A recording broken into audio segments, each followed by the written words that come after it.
Welcome back to The Last Word for Sunday, June the 28th, 2015. We are streaming live via Google Hangouts. Find the link on our Facebook page, thelastword.com. Click on the link and you'll see us right here tonight. Also hear us on Cable Top Box 970, TuneIn Radio apps where you can hear us on any Android, iPad, iPhone.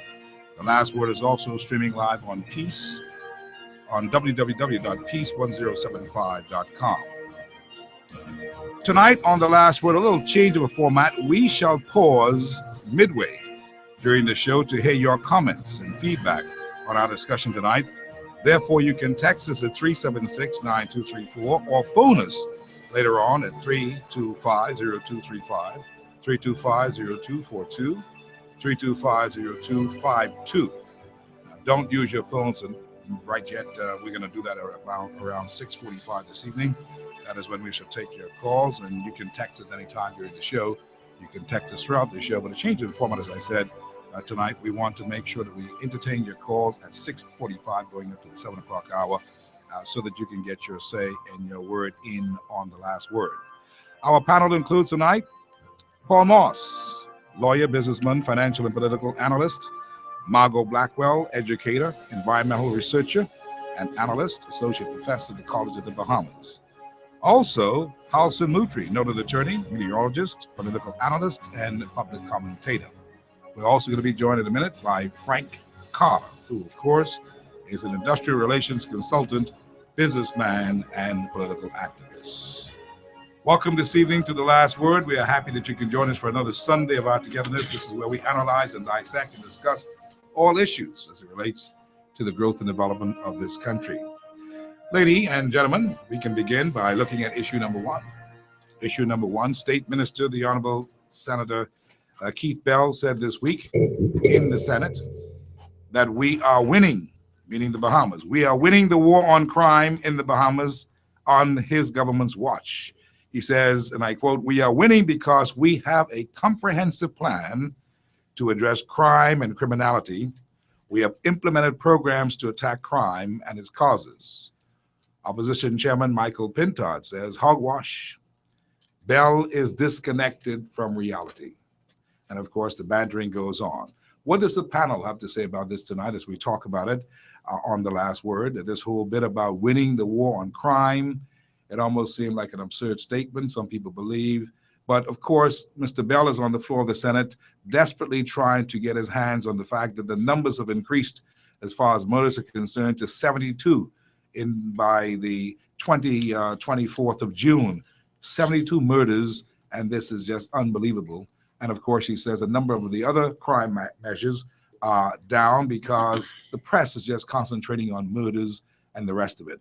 I want to find out tonight, are they winning the war on crime? What are your thoughts? How much should we start with you? Steve, let me tell you this. It was so amusing when I heard that statement by Keith Bell.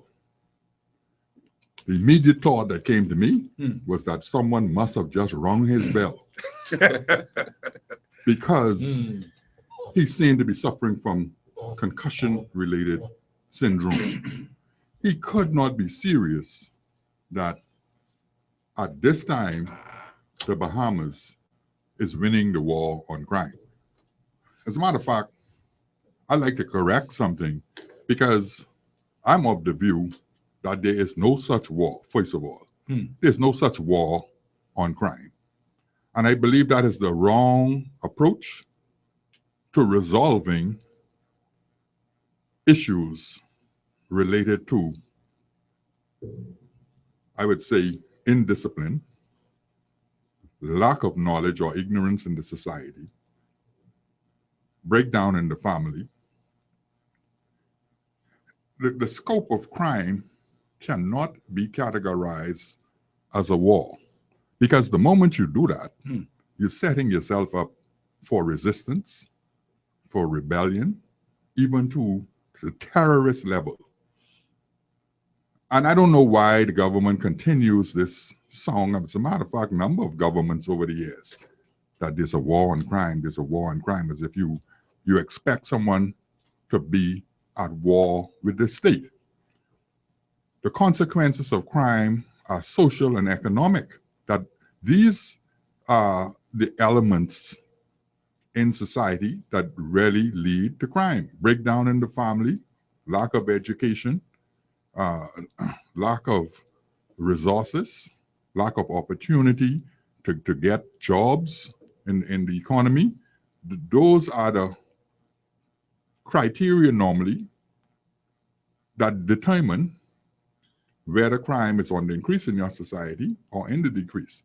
And lately, we've had this additional category where the politicians appear themselves not to be obeying the law, not to be, there seems in our society today not to be a law for everyone. There's one law for the marginalized people in the various black belt areas and another law for the politician who can be as corrupt as they possibly can, and there is no enforcement of the law at certain levels in our society. We've seen it in the matter of the referendum, the web shops, no one being granted a license. The Commissioner of Police is indicating to the public that no one has asked him, basically, to arrest or enforce the laws that relate to persons operating businesses illegally without a license. So you're suggesting we have a free-for-all going on. Yeah, and it's because of the poor leadership, principally, in the country. It's poor leadership that manifests itself in the type of criminal activity that we're seeing in the country today. And so I absolutely disagree with Keith Bell that they're winning the war on crime, because people don't feel safe, especially in New Providence anymore. You can't go by the beach and sit down and relax. You can't sit down outside a shop or outside your home in a vehicle. You know, people are snooping around, waiting to attack you. You know, if you win that war, you're not winning that war. Well, of course, some people would argue that it is the fear of crime that has the state and the people in the state of paralysis. The fear of crime. And so Keith Bell, being an old policeman, who is now the state minister of security, national security, perhaps sees it from a different perspective. But Frank Carter, he actually said these words. He says, we are winning the war on crime because we have a comprehensive plan. Now, a lot of people say, we have not heard of a plan. We know that they did some collection of information when they had several town hall meetings, but this plan has not been really announced to the Bahamian public, that we can say succinctly that these are the things that they're doing. This is a timetable for these things to change. But what we see is a kind of a bantering between the political office and that of the Commissioner of Police, and then the state ministers now saying, we are winning the war on crime in a method to try to convince the Bahamian people. Do you buy this? Is this what is happening? What's that plan that they're talking about? I agree with Moultrie. The labeling of the fight against crime should not be called the war on crime. The United States have found themselves in the same problem about the war on drugs, winning the war on drugs, winning the war on human smuggling, winning the war against gun smuggling. They got the war mentality. It's this war. Okay, there should be no more war, but we have to be vigilant. We have to continue to fight against crime. The police must enforce the laws as they are written on the books and as they understand what those laws mean. The courts interpret the law, but for the police, I know sometimes the lack of resources, the stretching of manpower, the hours police work, they're doing a rather good job. Certain types of crime could very well be down, and we should not politicize the police. And the reporting of the number of the different types of crime, because if the police loses its credibility with the society, we are in serious trouble. we would be in a serious problem in this country, more problems than we have, if you can't believe the statistics released by the police, if you can't believe statistics released by other agencies of government, the Department of Statistics, the Central Bank, National Insurance, about various things. And both political parties must be very careful in their rhetoric, in their public utterances, because sometimes you can't take it back. Shouldn't they You also can't be back it careful, back. Mr. Carter? Shouldn't they also be careful in what they put out there in the public on the floor of the House of Assembly? Well, I'm saying they have to be very careful, yes. Because Wherever their public utterances are delivered, whether it's in the halls of Parliament, whether it's on radio stations, on the foot of Parliament, or as they come out or going into the Cabinet building, you have to be very careful, because sometimes you can't take it back. the old people do say what you give to the public you can't take back. Exactly, exactly. I don't know all of the statistics, but I can imagine that some types of crime are down. We know murders are up. We know that 16%. it's the murders that get the headlines. And I'm not too much interested in percent.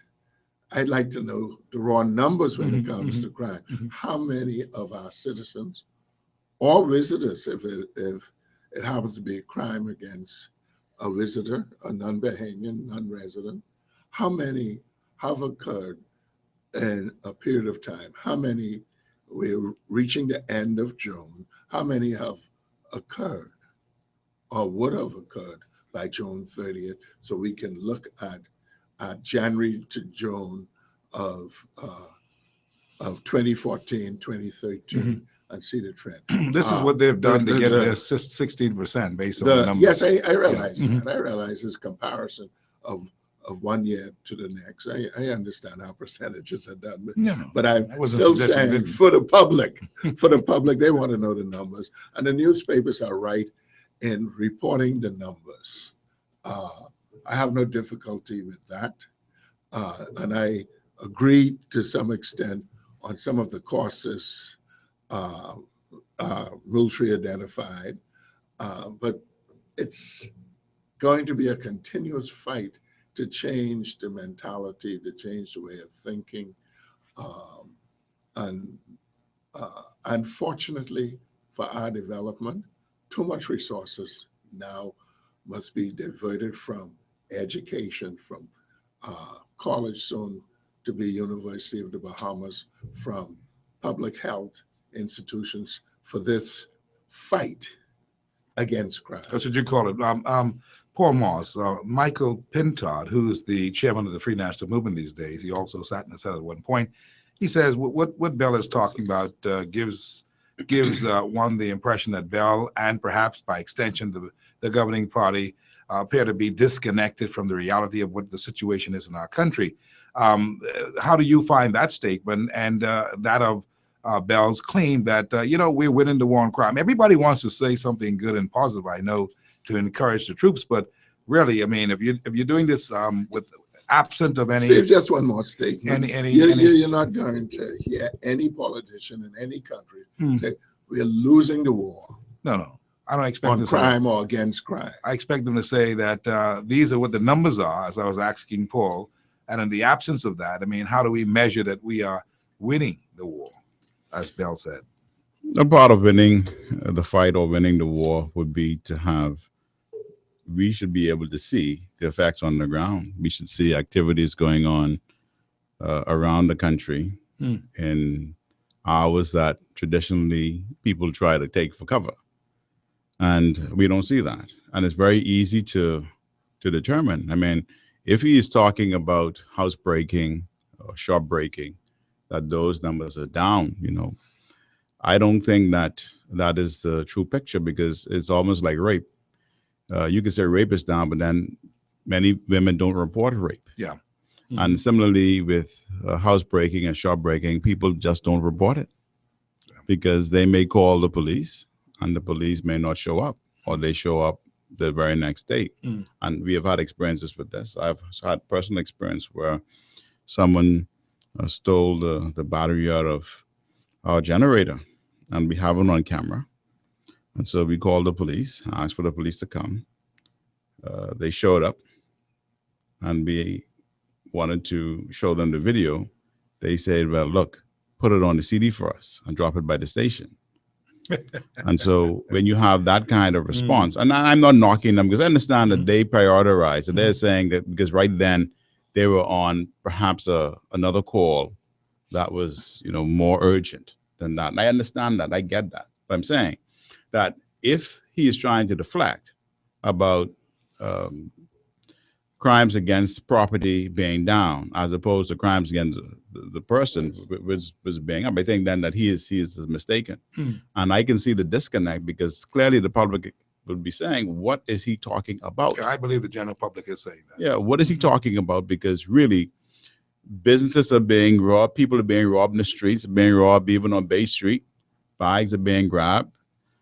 So, crime is not down by any stretch of the imagination. I would say that I think the indicator would be that if unemployment goes down, I think then that he could perhaps try to correlate that with crime going down, because I think it's just, just like how Halson talked about, it is something that all is inclusive that we have to work on. Otherwise, we're not going to see any deterioration in the numbers.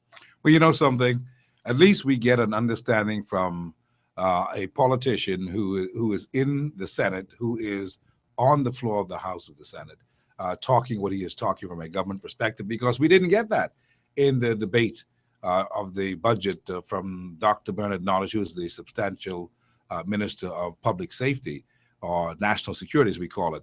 We didn't hear what Dr. Knowledge had to say, so maybe this information that Keith Bell is now putting out is part of that speech that Dr. Knowledge is supposed to say. We don't know. We could only speculate on that. But I'm saying at least my point today is that at least Keith Bell has said something about crime in the Honorable Parliament that we have to take a look and scrutinize, because we didn't get that chance from the House of Assembly. Margaret, your thoughts on this whole matter about this trying to win the war on crime? Halson spoke to it, Paul spoke to it, Frank Carter spoke to it, about politicians must be very careful how they approach this whole subject matter. And we've seen that they have been the ones who have perpetrated the whole, I suppose, the feedback that we're getting today on crime and the non-participation, because they politicize this crime to another level. I mean, to put up billboards, as Christie and his government did, and to amplify it under the Free National Movement when they did so. And they've been bantering back and forth about who had the most crime under their watch. Christie is saying that he is not likely to ever do that again. I'll let you have somebody in a minute, but your thoughts about this whole bit.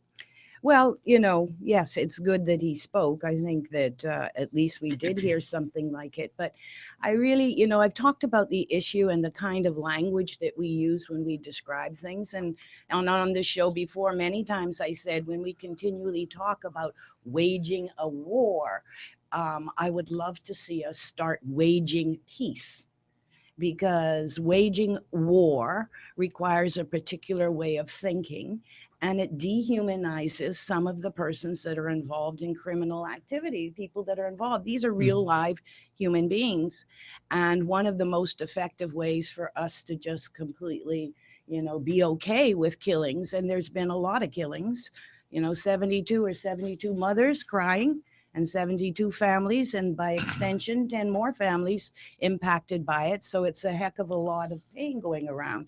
The language that's of the 72 that have been categorized. exactly, yes, because there's a lot absolutely. that haven't been categorized, and Yeah, I still very, don't very have good my point. head around that, because the police use a different way They've changed the of methodology. giving Yeah. statistics than we heard last time when there was a report on this that they keep at the hospital, because they have X number, like hundreds of more gunshot wounds that are there, and are those attempted murders or not? And so we do have a problem, and Frank raised this as well. He called it, statistics, but really it's data to make informed decision, you know? Mhm. It really is an important thing for us to have and be able to access it, because I was trying to get a handle on the police site as to the statistics that they have there to see if this was even broken down, and I couldn't find it on the site.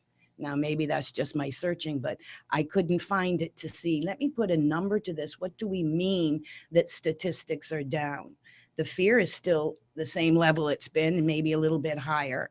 And the other thing that I think that we forget is that, you know, that violence is learned, and that there is a need for us, when we're looking at this whole discussion, to spend a amount of time and dollars and human resources to talk about the concept of how do we put in place something that unlearns it. It's the same thing with the language thing. If you think you're always waging war, you're always waging war. But what if I'm waging peace and sending love? What if I'm teaching some kids who've never had a hug?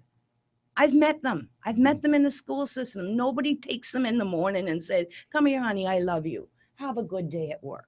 You know, have a good day at school.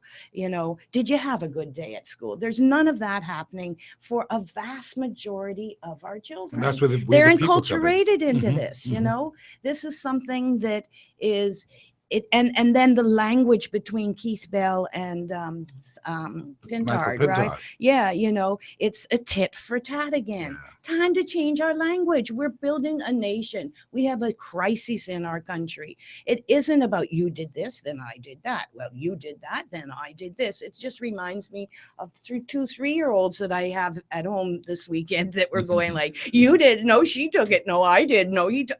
Come on. Well, anyhow, that's happening at the very, very top level of our political forces in the country, because Christie and those criticize Ingram and those on crime when they were in opposition prior to coming into the chair in 2012. And they're getting there. A lot of people seem to remember that getting there was all this thing about we're going to fix the crime problem. We're also going to do something else. We're going to lower mortgages. We're going to fix and bring the mortgage relief and so forth and so on. I got a chance just recently, panel, to ask Christie about those statements as he tried to start the year out on a fresh note this year. So in his interview for the year, Christie talked about some things. He talked about that he was kind of like embarrassed about the billboard signs, and that was a misstep, and he don't suppose that should happen again. And this is how he sounded when he spoke with me. I think we must all learn in the light of our experiences. I passed the stage of whether there's regret. Whether I would do it again, the answer is no.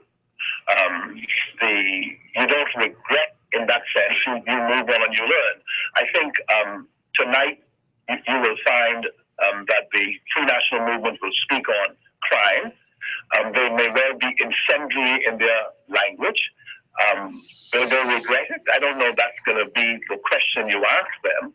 The point is, we have accepted, acknowledged, and you've heard Dr. Norris present very eloquently today, that crime is a matter for all, that he expects everybody to man up on this issue, and that we must move forward. And so the best I can tell you is that if I were faced with the same circumstances and I had to make the decision, I wouldn't do it again. Well, that wasn't quite the soundbite that I was looking for, but you heard him say you had to make the decision, you wouldn't do it again. Now, let's hope that is something going forward, Prime Minister Christie. Let us hope that going forward, that is something that none of the two sides would do. But do you think that we'll see that house in which all things considered that crime is really out of control? Politicians would be tempted, Paul Moss, to want to talk about how bad things have deteriorated. Do you suppose that is something that politicians would want to abide by and say, look, we're not going to make these kinds of statements for political purposes anymore? Well, Steve, first of all, the Prime Minister would want that situation today that he's suggesting he wouldn't do in the future. He saw a political opportunity leading into the past general election to champion or campaign that the Progressive Liberal Party would resolve this crime issue and would find solutions to crime. It was so deliberate and so blatant that when the government, Free National Movement government at the time, saw the billboards up, they had persons from the Ministry of Works go around and take the billboards down. The Progressive Liberal Party, apparently led by the Deputy Prime Minister at the time, Philip Brave Davis, went around and he was leading the way in commenting on these issues and erected the billboards again. Now, of course, the PLP don't want any billboards up now because murders are at unprecedented highs. So it would suit his political purpose. Not that I'm recommending that the Free National Movement should go ahead and follow the suit of the PLP and putting up these billboards. I thought it was absolutely ridiculous, particularly when my wife came home and told me some tourists were asking if the 490-something murders that they were talking about happened this month. See, because you got to understand, these people come from areas where there are millions of people, so they don't know that you're talking about over a whole period of a year or 5 years. 5 years, yeah. They were asking questions, and the tourists were very concerned about those billboards.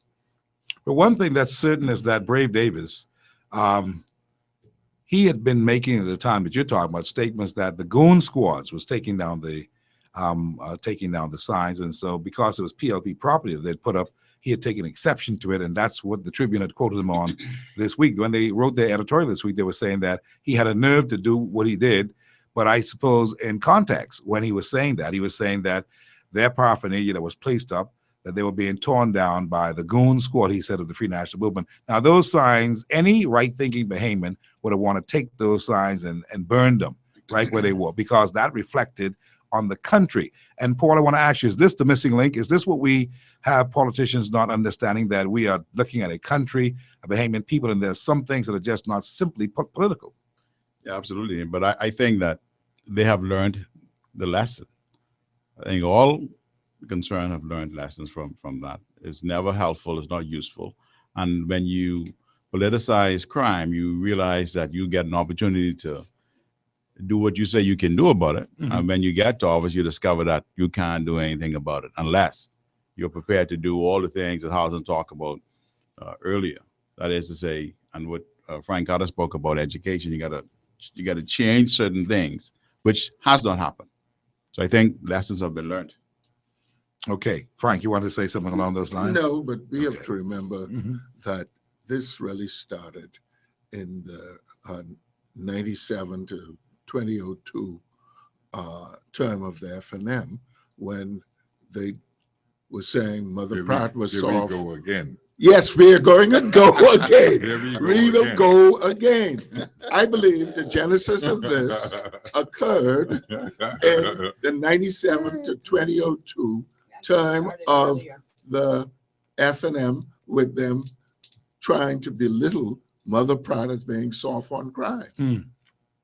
You think that's the genesis of it? No, I- that's I- not I okay. believe- See, I don't want to get into that. I believe but that. they talk about Tommy to inquest long before Mother Pratt. What is it the genesis of? You know, Because it isn't the genesis of where this crime and this feeling of this whole, Go back to the it goes archive way before then. and- Are you talking about the genesis of the tit for tat and demeaning national security ministers and us deciding not to have proper statistics and allowing the police and the government to not give us proper statistics? Is that the genesis of what you're talking? Tommy Turnquest became Minister of National Security in the previous term, yes.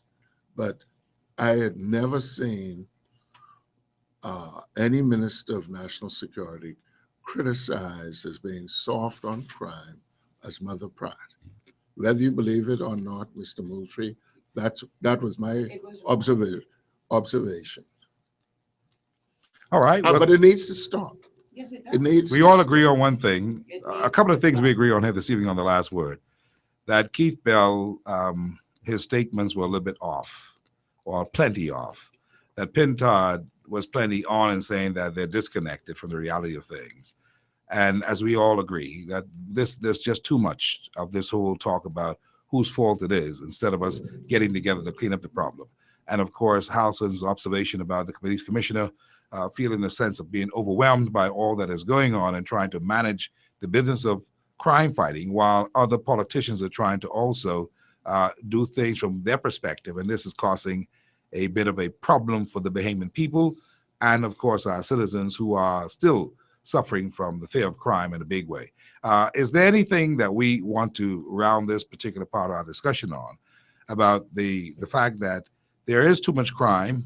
How do we really get a hold of this? I suppose that's not really what I want to say. How do we really focus the attention on how are we going to deal with the fact that there's this crime and there's this thinking that, it doesn't matter because it's not reached my door. You know, it is to have 72 murders by the middle of the year.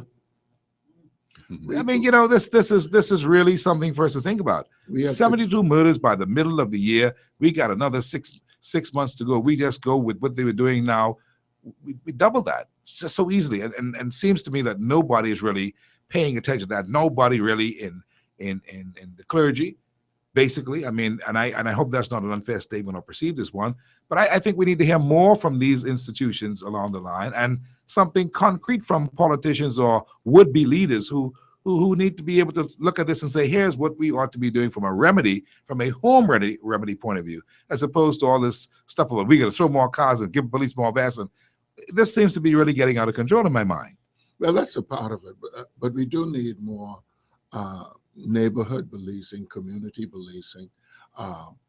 From time to time, we see pictures in the newspapers where they've visited certain neighborhoods. We do need more of those. We need to continue to put up more cameras, and hopefully the Ministry of Education will give more parenting classes. We have too many young people who've had children but just don't know how to really nurture and rear their children. Because they haven't been reared. Exactly. And we may have had a lost generation, but we have to now really concentrate on how can we help our young people be better socialized, and where there will be dispute resolution. I know the schools have started to teach some of it, but I think we somehow have to get our young people, our young adults, and most especially our males, to become less violent and less quick temper on some small issues, small things. Well, I believe that the first thing we really need to do is enforce the laws. What's the purpose of having laws if they're not going to be enforced? And when you enforce it, you cannot be discriminatory in the process, where it appears that you are enforcing laws on the marginalized and the poor people, while those who represent the middle class or even those who are in public office seem to be exempt from the enforcement of the law. You have to be consistent. The law will never work if it's not consistently applied across the board. And secondly, we have to, as a government of any country, it is wrong to glorify criminals. And that is what this government has just recently done. Oh, what do you mean? In terms of the referendum, they went against the wishes of the people, and they have glorified persons who have engaged in criminal activity to gain economic success in the society. And that sends a message to the entire society that if you participate in criminal activity long enough and you generate sufficient wealth from participating in that illegal activity for a sufficient period of time, that activity could be regularized and accepted as a legitimate exercise in our society. When you start sending messages out like that, you send messages out, you could get success without process. The public education system is sending that message out. They're moving children from grade 1 to grade 12, whether they merit to move or not. You have to discontinue those types of practices if we intend to see some change. Now, people say that's a long-term approach, but I say no, it's a short-term approach, because once you implement the discipline and people understand, these same Bahamians who do the foolishness that they do in the Bahamas will jump on a flight 20 minutes later and land in the United States of America, and they don't drive the way they drive. They don't break the laws the way they break the laws. Why you think that is? Because they know that despite the flaws that might exist in the United States, their laws will be enforced on you. Another major problem we have is we seem to still take this ostrich approach to illegal immigration. And we would never try to assess the impact of illegal immigration and our policies and having all of these persons in our society who cannot fit into the legal regime. See, you can understand, when you put a man in a position where he cannot function within the legal framework, what do you expect him to do but to become an outlaw? And we will segue into our topics on immigration in just a minute. Tonight, I'm talking with Paul Moss, lawyer, businessman, financial and political analyst, Margot Blackwell, educator, environmental researcher and analyst and associate professor at COB, Frank Carter, industrial relations consultant, businessman, and of course, political analyst, and Halson Mutri, noted attorney, meteorologist, political analyst, and public commentator. That's who make up the panel tonight. Kelfian has the day off. Now, what we're going to do here, we want to run and go to the break. And when we come back here, we're going to segue into another area that is very important, that perhaps some people say go hand in hand. And it's all about what was in the news this week when we come back here this evening on The Last Word.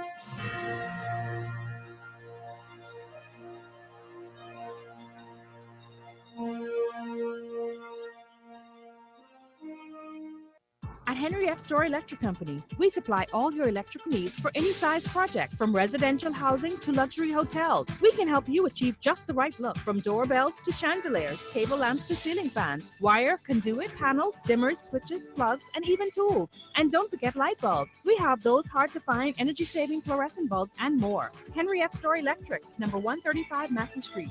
Over 50 years of reliability, service, and low prices. We also ship to the Family Islands. The choices we make can make us, like who we turn to for investment and retirement advice. Choosing CFAL means having a trusted advisor on your side, helping you build wealth and meet your financial goals. We manage pension assets for businesses and offer individual plans to help you design a secure retirement. We can provide brokerage services and comprehensive research support for clients needing a little more investment guidance. CFAL can help you build a portfolio you can be proud of. Visit us at cfal.com. CFAL sees your future. Executive Printers. We're professionals. At Executive Printers, we do not participate in trash talk. We concern ourselves with the accuracy and security of your laser check.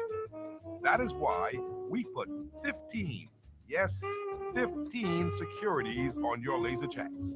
This is not trash. This is fact. It makes fraud almost impossible.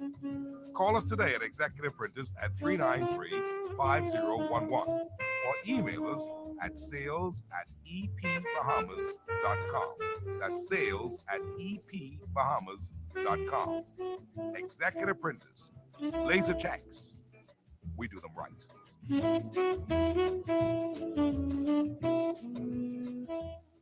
Entrepreneurs, are you missing out on sales because you don't accept credit card payments? Then BLB has the solution for you. Introducing BLB Mobile Express, the most affordable mobile card processing package for self-employed persons. With BLB Mobile Express, you can accept credit card payments almost anywhere on your smartphone or tablet, so you never have to miss a sale. Get paid on the spot with BLB Mobile Express. Visit any BLB branch or call us at 397-3000. BLB, your bank of solutions.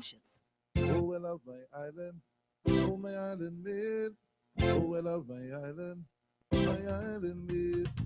Oh, well, love my island. Island made, locally produced products here in the Bahamas and available for purchase. For more information about our products, give us a call at 362-1102 or 362-1113. Island Made Brands, located in the Bacardi Plans, encouraging you to buy Bahamian and support local entrepreneurship. My island made.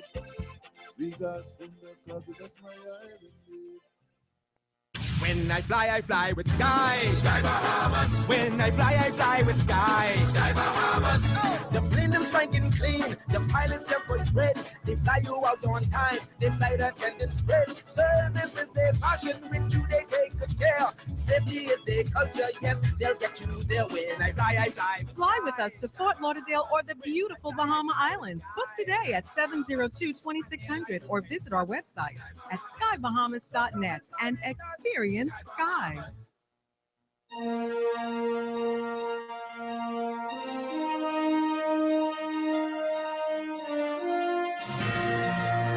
Welcome back to The Last Word for this Sunday, the 28th day of the month of June. We are streaming live at Google Hangouts. Find the link on our Facebook page, thelastword.com. Click on the link to see us here at the studios of our Gibbs Lane Studios at Peace.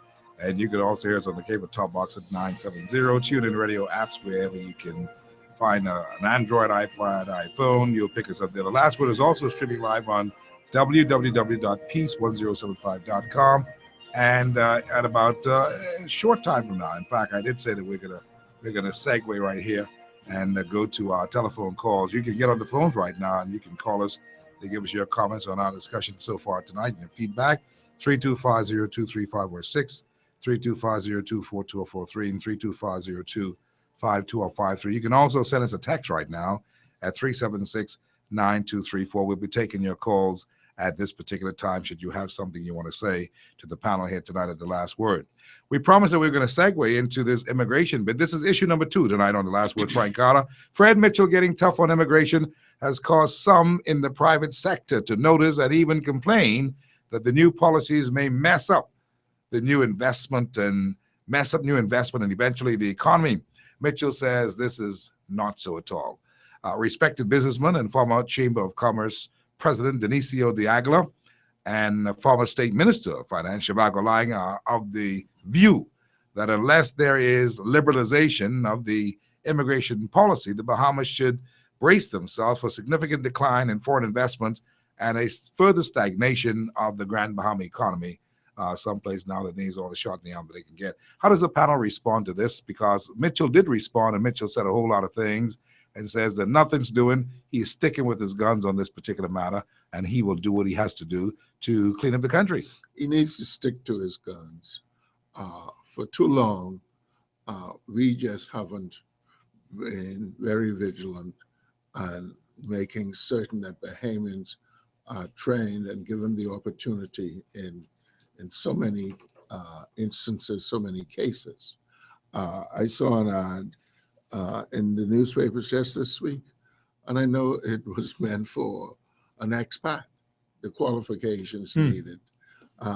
But even if there is no Bahamian qualified today, will there be a Bahamian qualified in 2 years, 4 years, 5 years, 6 years? Well, if there's an understudy. Would a person come in for, say, 3 years in the first instance, another 3 years in the second instance? Would they be required to show to both labor and immigration departments what they're doing to have the Bahamian or Bahamians fulfill those needs?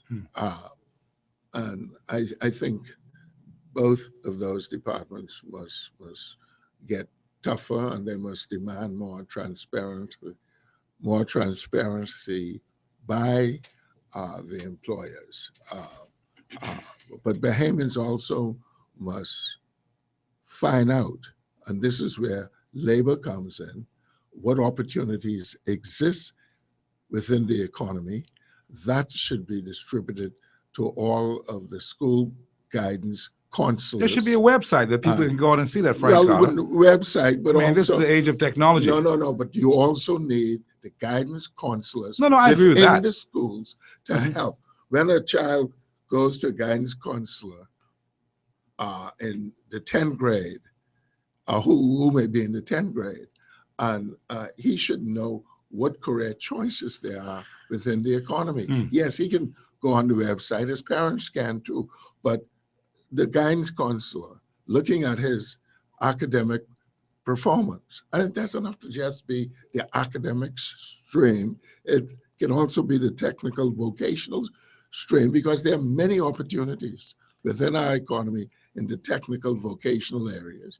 But the young people need guidance. But listen, Frank, you've got to admit that we've not been as vigilant. We've been No, outsmarted. I've said that. We've been outsmarted by a number of companies who want to bring in expats to work. For instance, just recently, I had a discussion with the director of labor, Mr. Farquharson, who had put out a bulletin, who had put out an announcement.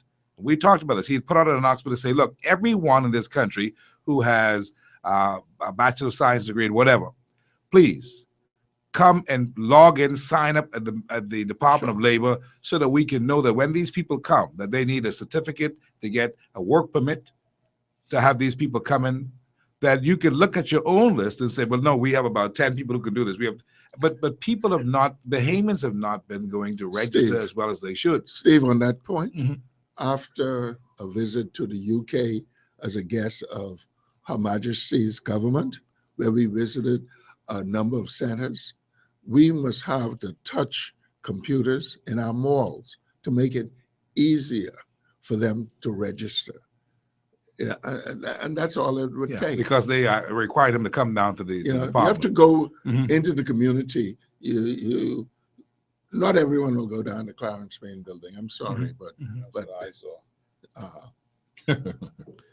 But more importantly, as we discussed this, so as a even if city, it wasn't an eyesore, Mr. Morris, But it's a big eyesore. make it convenient for the. they have customers, two. for There's the one young on Robinson people. Road. Right. There's one at the Clarence Bain Building. But let's look at It's what. actually a condemned building. Let's look at what. How many years? I think Let's over let's 20 look at years, what right? Margot, please. Let's look at what Denisio and the Agla News are saying. They're talking about things going to get bad with investors coming in, and even local It's investors, nonsense.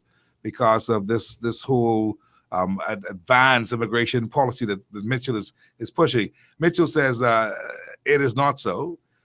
This is no policy. There is no policy, he says, by the Department of Immigration or the government which retards economic growth or development. Indeed, he says, I say again that no business can legitimately complain that they cannot get the workers they need to run their businesses if it requires the permission of the Department of Immigration. So Mitchell doesn't know where these guys are coming from, what they're saying. So I suppose I brought it to the panel tonight to find out. You all are business people. You've heard the complaints. You're attorneys. You go to your college of the Bahamas. You're in business. You're an industrial consultant. I mean, what is it that we are looking at here? And is this all about nothing?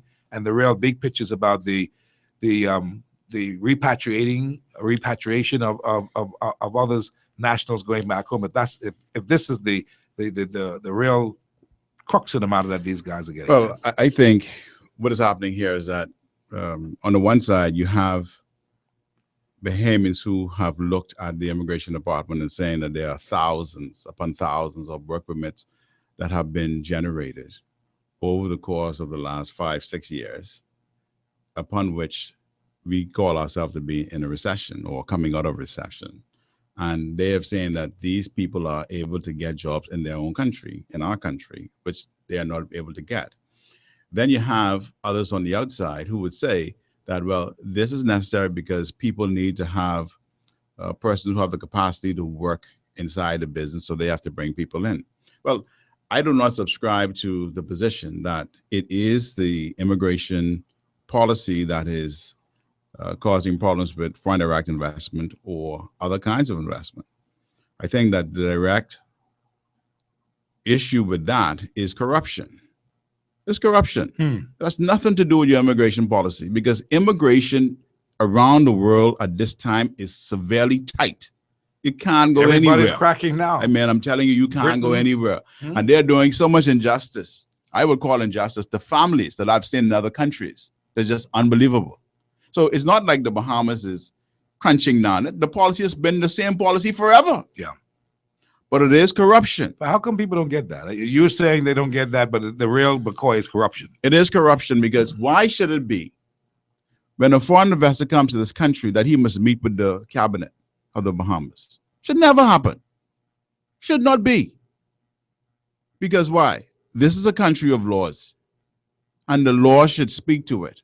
And if a person is coming to the Bahamas, they should know the areas of investment that the Bahamas is really interested in, that they will give you incentives for. And you should go and be able to go according to the law, under the policy, to get it, not to go and negotiate. This is absolute foolishness, and it breeds corruption. Well, and this is the issue. That's nothing to do with the and this is under successive governments, corruption under successive government. Well, you know, Halson, Shivago Lang, who was the former state minister of finance in the last administration, he's quoted as saying that whenever governments, listen, Frank, he says, whenever governments become unpopular, they start to be reactionary and panic, and they say whatever it takes to make the people happy again. Lang is suggesting that what Fred and those are doing in the PLP government right now is exercising something to get people happy, and to listen, say they're listening to what people are saying, and they're reacting to some cry in the market, and that's what Lang is saying. He's saying that this is all foolishness, what is happening. This whole thing about the new immigration policy enforcing, he said this is just a reaction from the government of the Bahamas to try to smooth things over. There are two issues here, as I see it. There's an issue that you're talking about making them happy. What I would say will be the illegal immigration issue. That's how they term it, illegal immigration issue. And then we're talking about work permits being granted in the Bahamas for jobs that Bahamians can do. Those are two separate issues. And so if the government is going to be trying to get sexy or get popular, they go with that illegal immigration stuff. But he is specifically talking about the persons who come to the country and it stagnates jobs. He's basically saying that if the policy does not meet them to get their people. And I'm saying to him and to all of us, listen, that it is a corruption issue. That's nothing to do, because I can tell you, I mean, I have a heavy practice in immigration, heavy one, heavy. And I don't have issues with it, with getting permits for others, simply because you follow the prescribed procedure and you get your permit. I don't have a problem. Now, what happens is that many Bahamians and many officials do not understand the process. So they believe that you can simply do this. Write in an application, send it in. My friend, this is the Bahamas. It doesn't work that way. You have to follow up. You have to follow through. And it doesn't mean getting on the phone, because sometimes you call the department, you can't get through on the telephone. Get up, get down, and go and check on your application. It's unfortunate, but it is what it is. And that is the case. But I have not had a case where you put in an application, you go through the procedure, and you are delayed or denied. That's someone who is not checking for the application, in my view. See, as it relates to immigration, the government or any government must put a comprehensive immigration policy in place, and they must stick to it. I have a difficulty in any dilution of the implementation of the existing policies that have not been enforced perhaps over the years, because you'd continue to have a problem of national security, in my estimation, and dilution of your sovereignty if you don't take it under control at some period of time. Now, I agree with what Paul just said as it relates to the division in terms of the work permits and the illegal immigrants. But what I see, what is being manifested in Mr. De Aguilar's statement and Mr. Lang's statement, in my estimation, is the dependency syndrome that we've been working under for so long. This concept that we need to always have someone come in and to create some investment or jobs for us, which naturally suggests that foreign persons will be coming with those investments. Now, this is not to say that we don't need the foreign direct investment, but it has to be regulated in a way, like Frank said, where you have to have some kind of training program so that when persons come in, if there are no Bahamians ready at that time, that within a short period of time, say within a 2 to 5 year span, we have a number of Bahamians who are able to function effectively in those areas, and so there would be no need for continued work permit. And I always say, Father Thompson, years ago, the late Father Thompson, he spoke about it years ago. He always said, look, we need to move from commercial charity now to social and economic justice. And it's a mindset change. If we continue to find and justify ways to grant more work permits for foreigners to come into the Bahamas, to throw some crumbs at us after they generate everything in terms of profits in our country, repatriate the profits, pack their bags and leave, and then we have to go scrambling looking for another foreign investor. Come on, we have to change that outlook and get Bahamians to participate. The government really needs to focus in a way. That's a lack of planning too. In addition to what Paul said about the corruption, it's lack of planning because there's no focus, like what Frank is calling for in terms of having these registered done and so on, what the Director of Labor is calling for. You need to focus that. That have to be an agenda of the government. And you got to keep pushing that. Right now, the government is spewing out illiterates. 65% to 70% of the persons leaving the government school cannot function. So we bound to have trouble. Crime, and we need then to issue work permits because we just don't have the labor force to meet the demand. Margot, what are your thoughts on this whole matter?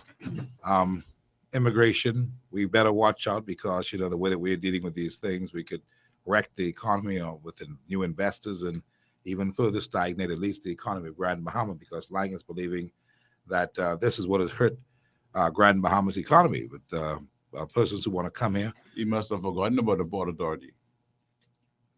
Something like that. Yeah.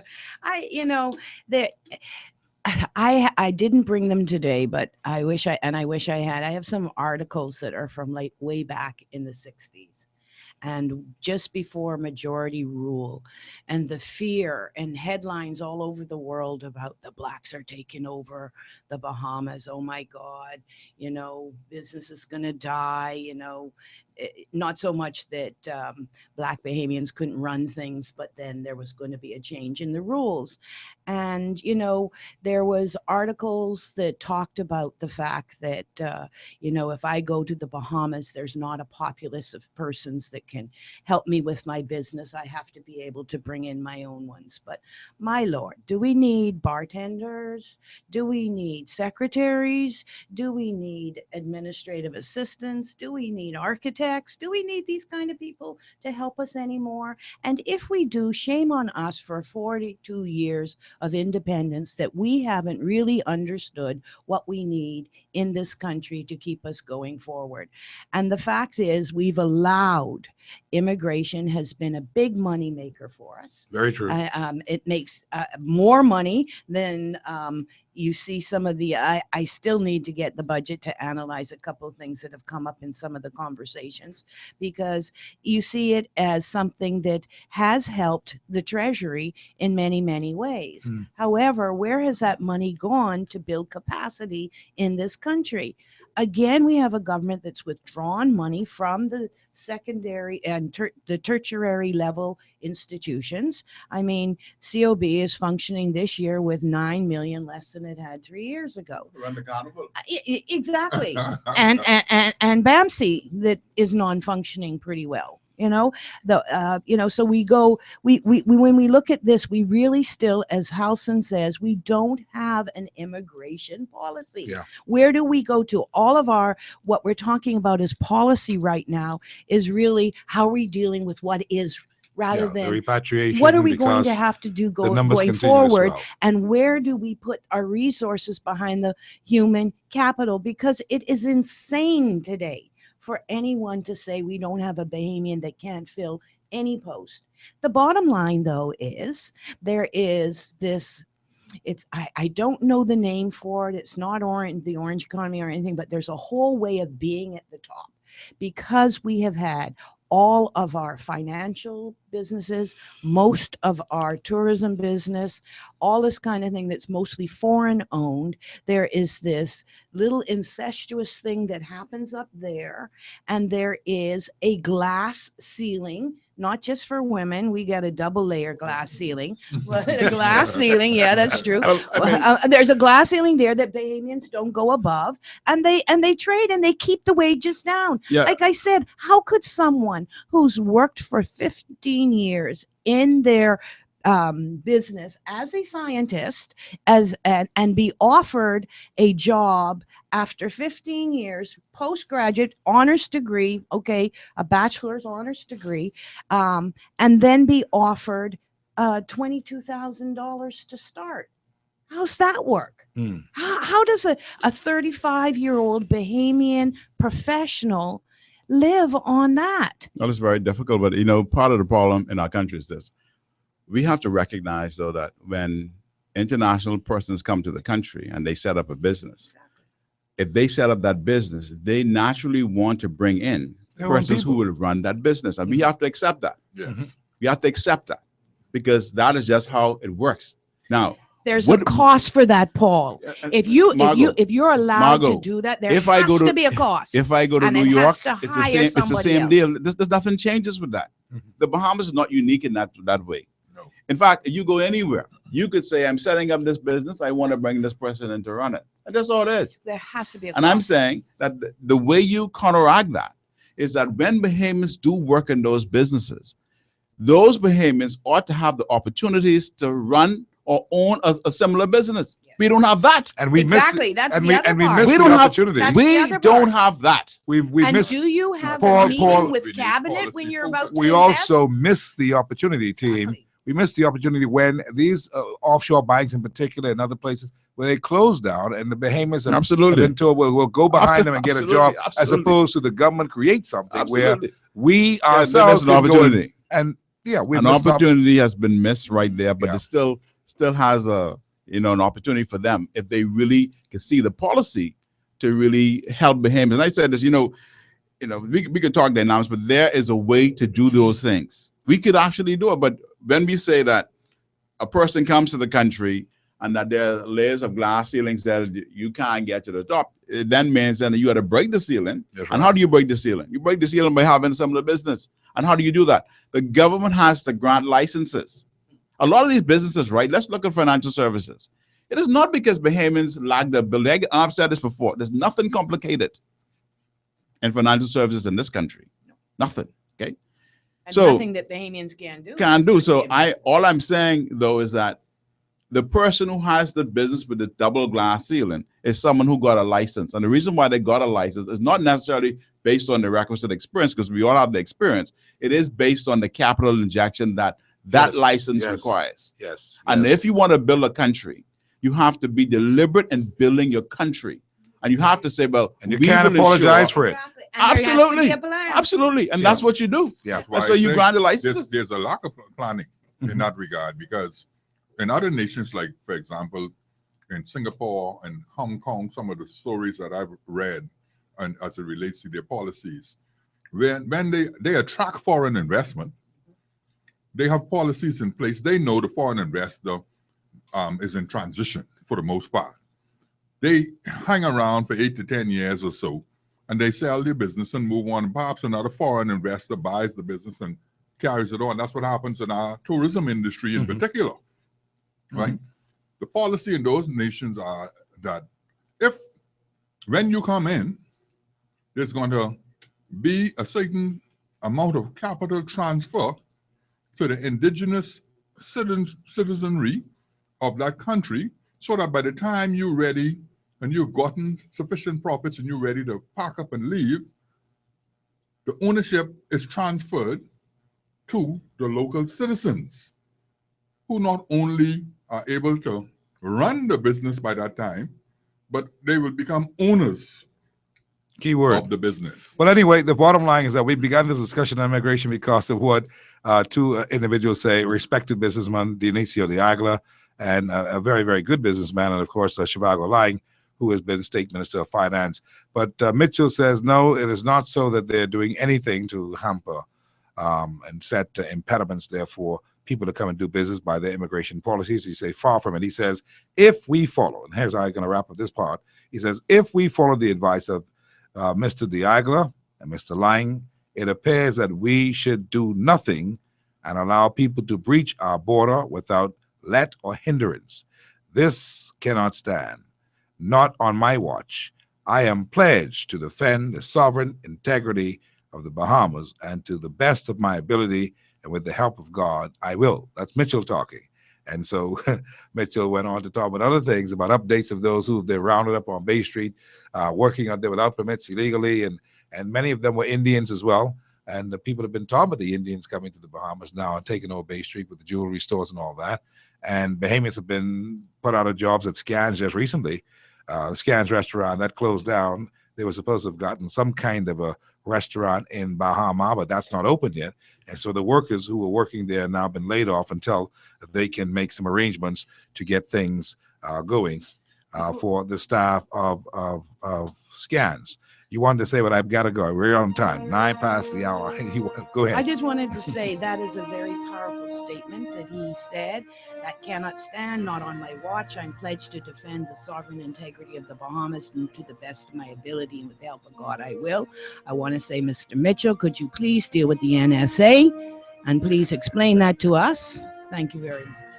This is the last word. Margot Blackwell, Frank Carter, Paul Moss, Alison Mucci with me, Steve McKinney around the table tonight. Kelvin has the night off.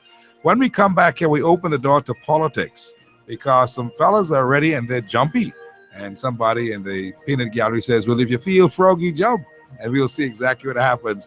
Does that mean that Wilscombe feels froggy? Berb Davis feels froggy?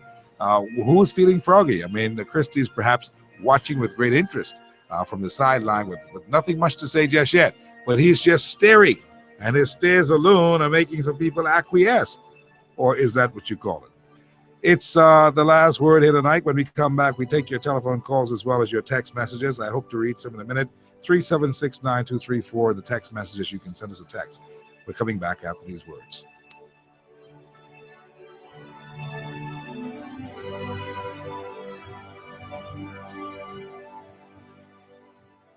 The choices we make can make us, like who we turn to for investment and retirement advice. Choosing CFAL means having a trusted advisor on your side, helping you build wealth and meet your financial goals. We manage pension assets for businesses and offer individual plans to help you design a secure retirement. We can provide brokerage services and comprehensive research support for clients needing a little more investment guidance. CFAL can help you build a portfolio you can be proud of. Visit us at cfal.com. CFAL sees your future. Attention all shoppers. Win over $30,000 in trips this summer when you shop at Solomon's Cartwright and Fresh Market. Win round-trip tickets to New York, Atlanta, Panama, Cuba, Santo Domingo, and anywhere in the Bahamas when you buy any 4 of these brands in a single purchase. Hellman's, Pedigree, Joy, Coca-Cola, Libby, Sun Supreme, Mahatma, Bluebird, Shaman, Clorox, Vitamalt, Swab, Flash, and Robin Hood. Buy any 4 in a single purchase and win $30,000 only at Solomon's Cartwright and Fresh Market, Nassau and Freeport. The best insurance in town is Advantage Insurance on Collins Avenue. They are simply the best because they provide easy, affordable insurance rates for home, car, business, or whatever is valuable or important to you. Advantage Insurance and Brokers, 61 Collins Avenue, is the fastest, most progressive insurance company in the Bahamas because they really take care of you by making insurance totally affordable. Call them now at 356-0285 or 6, or email them at info@advantagebahamas.com.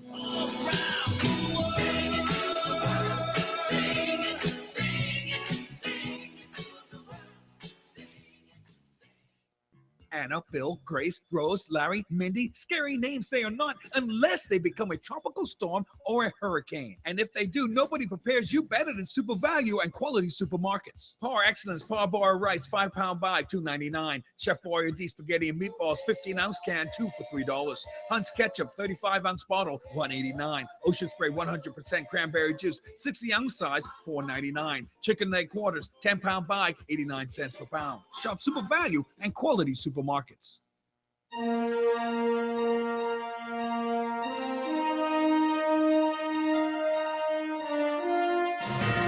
Welcome back to The Last Word on this Sunday. I see a phone call blinking there. I want to take that call quickly and also ask that my producer bring in those text messages so that we can fill everybody in on what people think so far this evening on The Last Word. And we say, good evening. Welcome to The Last Word. How are you? Welcome to The Last Word. How are you? Welcome to The Last Word. How are you? Okay, all right. And so we continue here this evening. You can call us. We tried to make it interactive because we've been getting so many requests for people who want to talk on The Last Word, but we'll see what happens. Gentlemen, lady, tonight we're looking at issue number 3. Issue number 3, apparently both Wilshcombe, Obie Wilshcombe and Brave Davis, are prepared to take the reins of leadership in the Progressive Liberal Party. But only if Christie steps aside and decides to not go another term. This is calling careful planning. However, Leslie Miller, affectionately called the pot cake, figures now is a good time for Christie to go. That's Leslie Miller saying that. But Brave Davis and both Wilshcombe says that, look, we'd be ready if he is going to step off the scene, and once he running, we're ready to do battle. Now, this should be Christie's last term, says Miller. Where is Christie on all of this? It is still unclear where Christie really is after even we spoke with him recently. Where is he really on this topic? Christie told me recently that, and I want you to hear this sound clip because it's quite important, and it spells, it tells us where we're going this whole matter. Christie talks on whether he will run again or not, and when we spoke with him, he was in good spirits. This was in early January, and the year just rolled in, and he was asked that question pointedly because we knew he'd been hearing it, being talked about in the circle. So Christie was asked that thing, and now that they're talking about how they want to now lead, Brave and Obie and others are looking at the leadership. Here's how Christie tackled that question. You've spent 40 years in politics. 40 solid years in politics. Right. Should we expect that you're going to extend that to 45 by 2017? To tell you the truth, at this stage, I do not know. What I do know is that it's going to take compelling reasons for me to remain. And those reasons have to do with people, a lot of party sentiment, my colleagues who are with me in government. I will never, ever contemplate doing something like extending myself unless there were compelling reasons to do so. And the organization, I can tell you, I'm having from all quarters, all over the Bahamas, people who are saying to me, you have no place to go. I know how that amounts to disappointment in the form of people who expect or who aspire to be leaders of the PLP. And I expect in a democratic country, just like Nottish decided to run, Dr. Nottish, to run against me and at a time when I least expected it, because, but he's my friend and he's my friend for life, right? He ran against me. We had a contest. I won the contest. The next moment I said, come, my brother, let's get back together. Let's move on. So that's the way in which we deal with issues of this kind. I told my family when we started the campaign in 2012, this was the final campaign for me. I do know that people like Charles Carter would come to me and say, man, stop from talking about you going. People see you as a lame duck. Say nothing about it. And so I just stopped talking about it. Understood. As I stopped talking about it, then everybody became strident. Oh, he's staying on. Oh, he's doing this. Oh, he's doing that. But something has to happen tangibly, politically, for there to be an understanding that I'm going to remain in public life. Now, there's lots of people. There's every reason for me to believe that the basis of it exists. But, for me, I choose to focus on the fact that I have an opportunity to be a defining prime minister in this term, that I've had 40 consecutive years in public life. By the time I go to an election, I may have reached the stage almost of Sir Lyndon Pindling, meaning that only Sir Roland Simnett is ahead of me. Now, I have to be crazy to be thinking of Sir Roland Simnett, but I'm not going to live that long because he did 50 plus years, 50 years at least. And so for me, moving forward, I'm hoping that I'm in good health. I am able to demonstrate that I'm very energetic, that I have a tremendous grasp, I think, of the country and where it should be going, that I'm amused when people talk about they need something new, because I think the policies and the innovations I'm introducing are new to the Bahamas. And quite frankly, one of them will be a national plan. That's the Prime Minister, Right Honorable Perry Gladstone Christie. You heard him segue into his national development plan that we have to discuss at some point of the show. But more importantly, there are some people biting at the bits. They want to get in there. So it seems Christie has still not said really whether or not he'll stay or go, but he did say that he made a commitment to his family that he wouldn't run again after the last election, 2012. That would be it. That would be his last campaign, the last general election.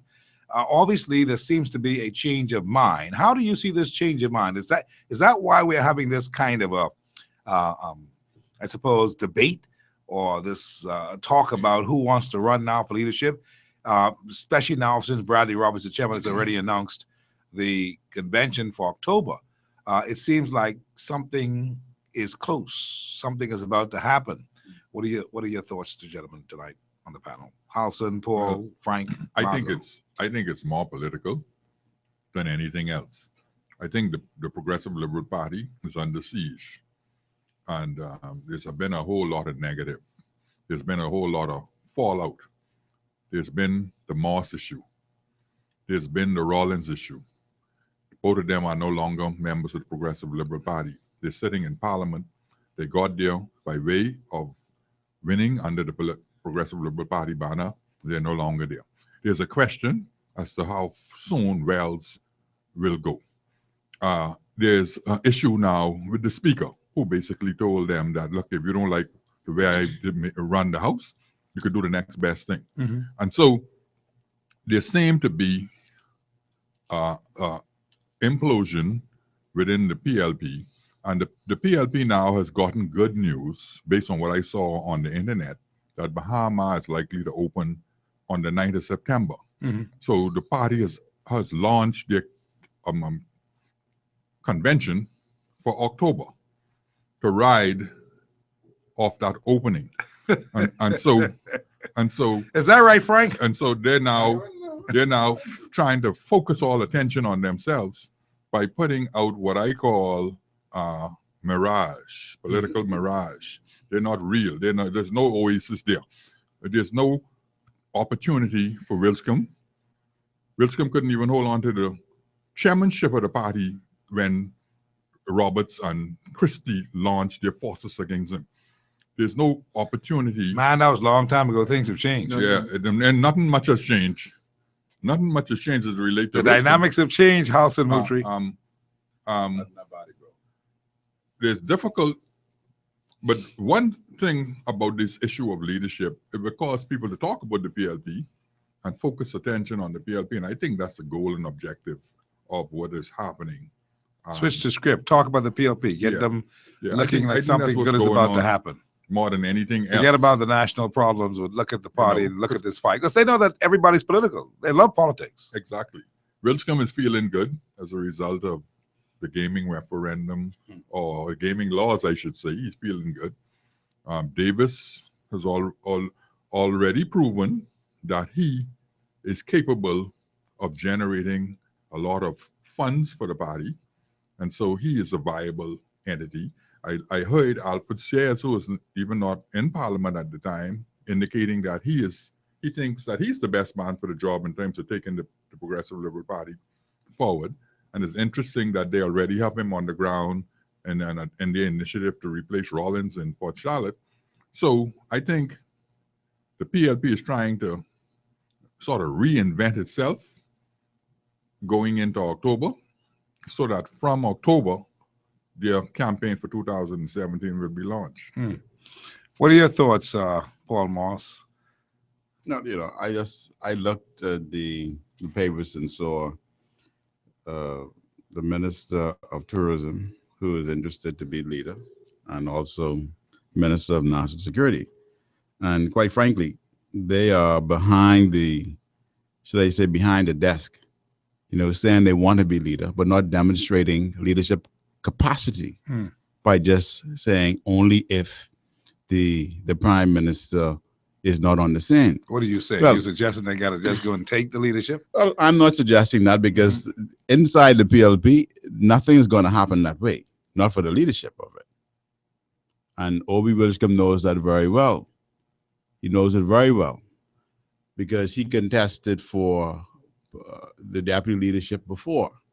And he knows how difficult that was, because Brave Davis won that contest among him. But I'm saying that if you want to display leadership, you ought to be very frank and forthright in what it is that you want to do.